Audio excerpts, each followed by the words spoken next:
ऐसी सेवा प्रारंभ भई कि एक बार आपने ठाकुर जी को दूध भोग पधराया, और जैसे ही दूध भोग पधराया, दूध भोग आते ही ठाकुर जी सबके सामने तो स्वरूप में रहते थे, लेकिन पर्दा लगते ही ठाकुर जी सचल हो जाते थे।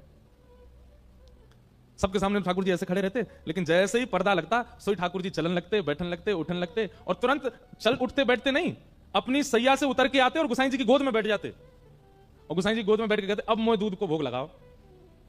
तो गोसाई जी सोने की सुंदर पात्र से कटोरी में दूध भरते और दूध भर के लाला को देते, लो लाल जी पी लो।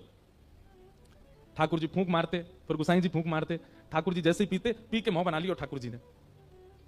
गोसाई जी बोले जय जय कहा हो, आप मौका को बना रहे हो?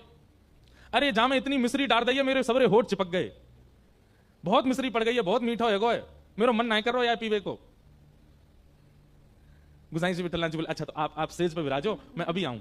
अब बाहर खड़े दर्शनार्थियों को लगता है भीतर भगवान है और उनके अर्चक हैं, पर पर्दा लगते ही भीतर तो लाला और मैया जैसी लीला हो गए।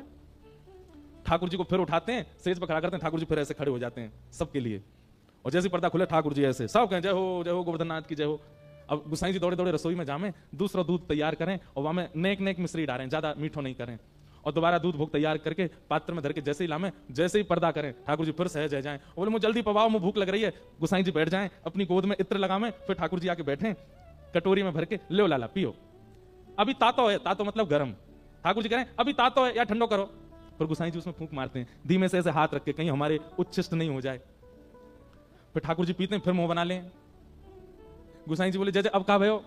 बोले अब तो जी खारो ही रहेगो, अब तो यहां मिश्री ना है, अब जो मीठो ही ना लग रहा मुंह को, अब ना पी लो। ऐसे नखरे करें ठाकुर जी गोसाई जी के साथ। गोसाई जी कहें देखो लाल जी ये नखरेबाजी मत करे करो, ये सत्य घटना है, भक्तमाल जी में वर्णन है।